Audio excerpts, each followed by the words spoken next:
वास्तव में 4 मास चतुर्मास जब चलता है तब गत 4-5 वर्षों से नियमित रूप से मैं कुछ समय के लिए आकर आचार्य श्री से इसीलिए मिलता हूं कि व्यक्तिगत जीवन हो, सामाजिक राष्ट्रीय जीवन हो या वैश्विक जीवन हो, जीवन के सभी पहलुओं में शाश्वत काम आने वाली बातें बुद्धि से और हृदय से ग्रहण कर सकूं और उसको कृति में उतारने का प्रयत्न कर सकूं। ऐसे अवसरों पर मुझे भी बोलने का मौका देते हैं, ये तो संतों की कृपा है और मैं इसी विश्वास से बोलता हूं कि कृपा अगर संतों की है तो बोलना भी उन्हीं की कृपा से हित मित और ऋत हो जाएगा। जो मैं बोलने वाला हूं सब कुछ उन्हीं का है, मेरा नहीं है। उसमें अगर कोई गड़बड़ हुई तो वो मेरी है।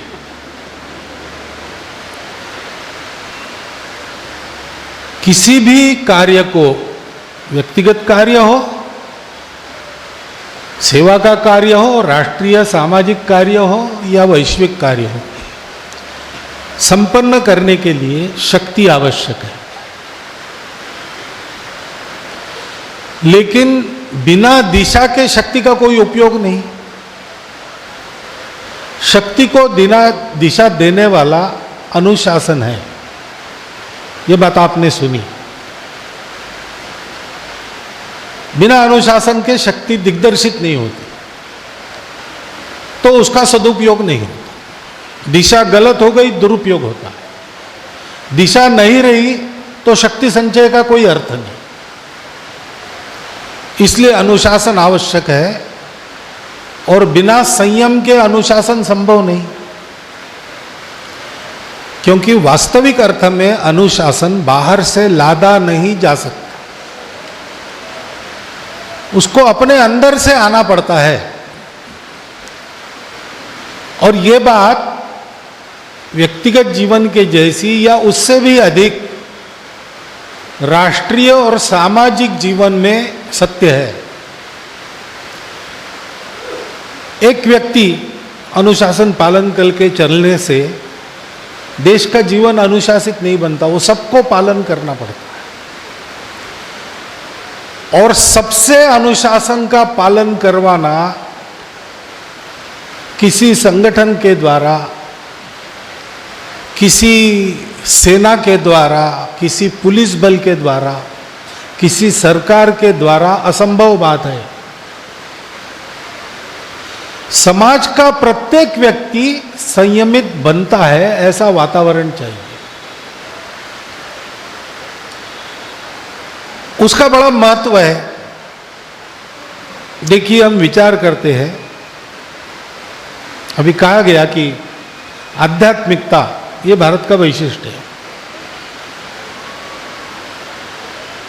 अब दुनिया में प्रत्येक देश का एकाध वैशिष्ट्य है और सब देश विकास चाहते हैं, सारी दुनिया विकास चाहती है। पेड़ पौधे भी विकसित होना चाहते हैं, हो पाते हैं नहीं पाते बात अलग है, चाहते तो है। और यह भी दिखता है कि अनुकूलता मिलने पर भी विकसित न होने वाले जीव रहते हैं, व्यक्ति रहते हैं या पेड़ पौधे भी रहते हैं। और प्रतिकूलता में भी विकसित होने वाले मनुष्य और अन्य प्राणी रहते हैं।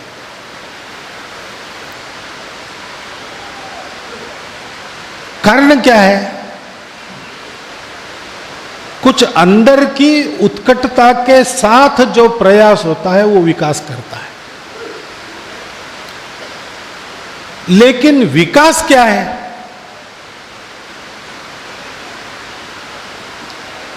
तो आदमी विकसित होना चाहता है, मनुष्य विकसित होना चाहता है। मनुष्य के विकास का चरम क्या है? तो सामान्य भाषा में कहते हैं कि नर करनी करे तो नर का नारायण बन जाए। नारायण बनने के बाद के विकास की कल्पना शब्दों में कहीं आई नहीं है, होती होगी पता नहीं, उस अवस्था तक पहुंचे हुए लोग बताएंगे। लेकिन हम सामान्य लोगों के लिए विकास का क्षितिज है नारायण बनना। लेकिन हम तो बंधन में हैं, हम एक मनुष्य है, हम स्वतंत्र कहाँ हैं? हम अपने विकारों से बंधे हैं, अपने शरीर की मर्यादा है, अपने मन बुद्धि की मर्यादा है।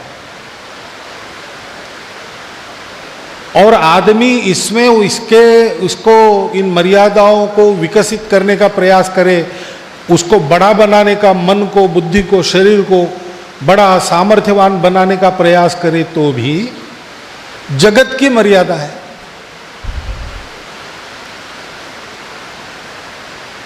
पहले ऐसा कहते थे, जब विमान नहीं थे, वायुयान नहीं थे, तब लोग कहते थे कि आदमी उड़ नहीं सकता, चाहे जो कर लेगा, लेकिन पक्षियों जैसा उड़ नहीं सकता, उसके पंख नहीं है।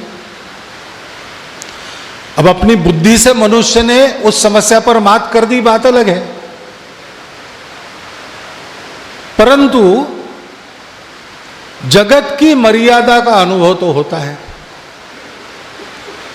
और विकास यात्रा में हमारा बार बार यह अनुभव है कि इन दोनों मर्यादाओं को, व्यक्तिगत मर्यादा और जगत की मर्यादा, जगत में जो परिस्थिति है, जो भूगोल है, जो वायुमंडल है, जो अन्य समस्याएं हैं, उनसे पार कैसे जाए, ये एक समस्या रहती है। और मैं अपने शरीर मन बुद्धि की मर्यादाओं से लांघ कर कैसे जाऊं, ये भी समस्या रहती है। इन समस्याओं का इलाज क्या है? तो भारत में ऐसे कहा गया बहुत अनुसंधान के बाद कि आप अपने आप को लांघ सको तो आप दुनिया को भी लांघ सकते हैं।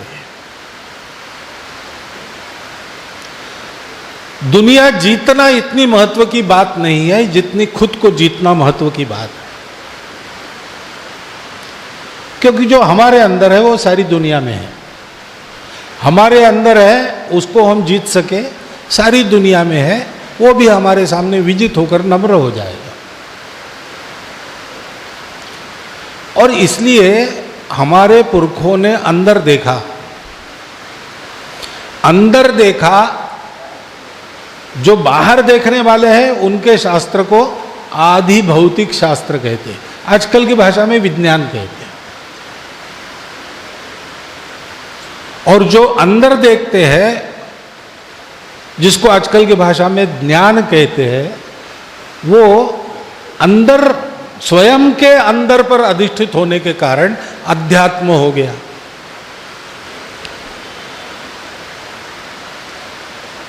अब हम चमत्कारों की कहानियां सुनते हैं, कुछ तो ऐसा लगता है कि घटित हुए नहीं, ऐसी दंत कथाएं चली है, लेकिन कुछ तो कभी कभी अनुभव भी करते हैं, आशीर्वाद मिलता है, फलीभूत होता है। कोई बाधा आती है, उसका उपाय पूछते हैं, निवारण हो जाता है। इसका विज्ञान में स्पष्टीकरण नहीं है। और मैं आपको ये नहीं कहूँगा कि आंख मूंद कर किसी बात पर विश्वास रखो, परंतु अनुभव में तो ये बातें आती हैं। ये जो अपने शरीर मन बुद्धि के परे बातें हैं, शरीर मन बुद्धि के परे होकर ही उनको समझते हैं लोग। शरीर मन बुद्धि के परे होने की शिक्षा कौन देता है? शिक्षा देने के लिए मेरे जैसा कोई वक्ता भी दे सकता है, कोई एक ग्रंथ भी दे सकता है, वो शिक्षा दे सकता है, लेकिन उसकी शिक्षा हम ले नहीं सकते। लेने के लिए तो सामने उस शिक्षा में जो तज्ञ है, निष्णात है, उस शिक्षा को जिसने अपने अनुभव में और आचरण में ग्रथित किया है, ऐसा व्यक्ति चाहिए। सामान्य साइकिल चलाने की विधि कोई भी जानता है, लेकिन बहुत साइकिल जिसने चलाई है वो साइकिल चलाना सिखा सकता है। क्योंकि साइकिल चलाने की विधि तो सामान्य है। संतुलन ठीक रखकर सीट पर बैठो, हैंडल ठीक से पकड़ो, पैडल मारो, घंटी बजाओ, आगे पीछे आने जाने वाले वाहनों का ध्यान रखो, साइकिल को वैसा मोड़ते जाओ। लेकिन अप्रत्याशित कई बातें खड़ी हो जाती है ऐसा करते समय, जो किसी पुस्तक में लिखी नहीं और शिक्षा के किसी पाठ्यक्रम में शिक्षक पूरा बता नहीं सकता। कि अचानक कोई जानवर विशृंखल हो गया और मेरे ही पीछे लग गया, मेरी साइकिल के ही पीछे लग गया, तो मैं क्या करूं? इसका उत्तर पुस्तक में नहीं है, उसका उत्तर पाठ्यक्रम में नहीं है। ये तो अनुभव से सीखने की बातें हैं। फिर ये शिक्षा तो ऐसी है कि क्या ऐसा हो सकता है? ये भी प्रश्न खड़ा होता है, क्योंकि ये भौतिक अनुभव की बात नहीं है। विज्ञान कहता है गलत है, सब वैज्ञानिक नहीं कहते, लेकिन वैज्ञानिकों का एक पक्ष है, वो कहता है शरीर मन बुद्धि इसके अलावा कोई अस्तित्व ही नहीं है। वो तो मानते ही नहीं।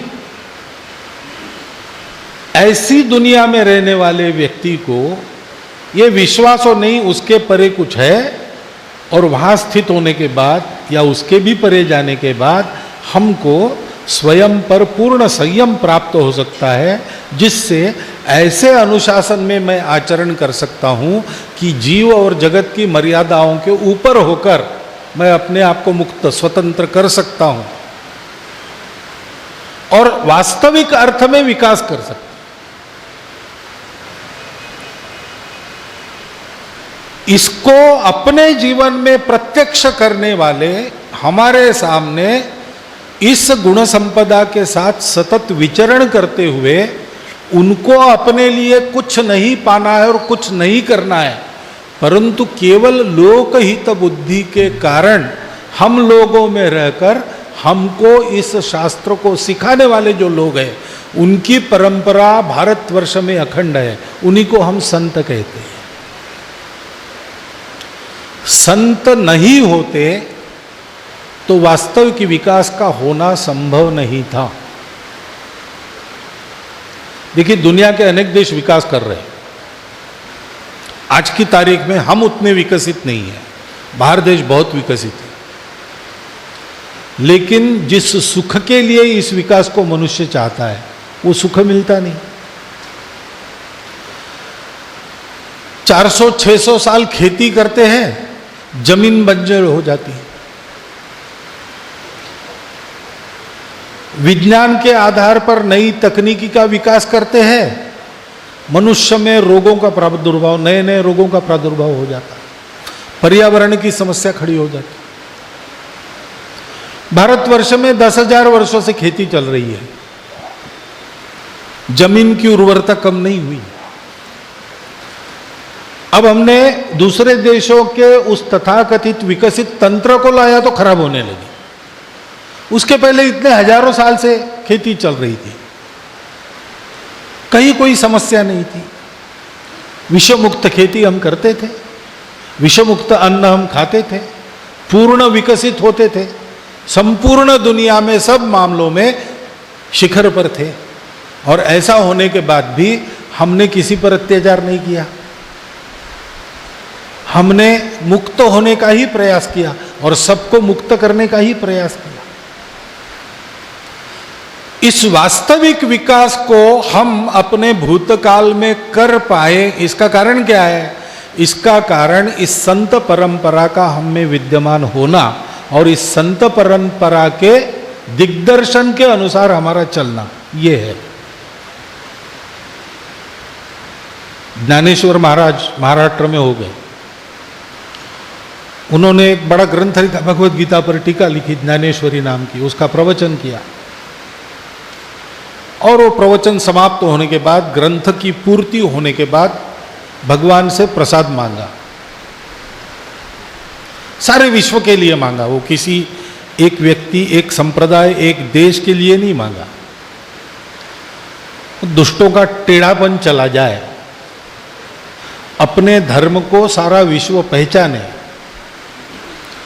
और परस्पर में सद्भाव रखकर चले, ये उन्होंने मांगा। उसके बाद वो कहते हैं ऐसा हो इसलिए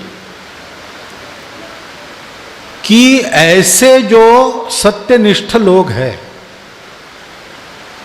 केवल निष्ठ नहीं, जो सत्यरूप बन गए और सत्य का आचरण कर रहे, ऐसे लोगों की मंडली विश्व में जो कैसे है, उन्होंने उपमा दी है। जो सूर्य जैसे तेजस्वी तो है लेकिन सूर्य जैसे तापदायक नहीं है, जो चंद्रमा जैसे शीतल है लेकिन चंद्रमा जैसे कलंकित नहीं है,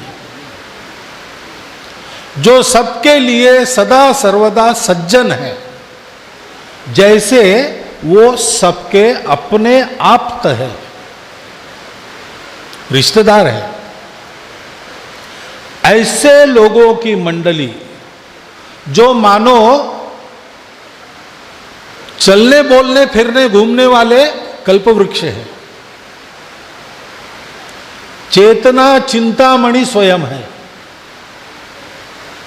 ऐसे लोगों की मंडली विश्व में सबको सदा उपलब्ध रहे। ज्ञानेश्वर महाराज अपने देश पर आक्रमणों का सिलसिला शुरू होने के पहले हो गए। वैसे पहले आक्रमण हो गए थे, लेकिन हमारे देश को उद्ध्वस्त करने वाले आक्रमण शुरू होने के 50 वर्ष पहले ज्ञानेश्वर महाराज समाधिस्थ हो गए। आगे आने वाला समय देखकर उन्होंने ये वरदान मांगा कि ऐसे लोग सदैव उपलब्ध रहे, और देखो उनका वरदान फलित हुआ। हमारे सौभाग्य से ऐसे चलते बोलते कल्प वृक्ष हम लोगों में विद्यमान है। मुझे उदाहरण देने की आवश्यकता नहीं, आपके सामने बैठे हैं। सवाल उनका नहीं है, सवाल उनके इस महत्व को हम समझते हैं क्या? विकास की जो जो कल्पना हम अपने लिए और दुनिया के लिए करते हैं, उस विकास को सार्थक करना तब तक संभव नहीं जब तक हम संत गणों के दिग्दर्शन में चलते नहीं। और इसलिए आज के इस अवसर पर हाथ जोड़कर मेरी यही प्रार्थना है आप सब लोगों से, और मेरे अपने लिए भी, मैं ही अपने आप को कह रहा हूं कि इन संत गणों के दिग्दर्शन के अनुसार चलने की बुद्धि हम सबको मिले। हम सब ऐसी बुद्धि रखकर शनै शनै एकदम पूरा हम न कर पाए तो भी उस दिशा में एक एक अपना कदम बढ़ाने की चेष्टा हम जरूर करें।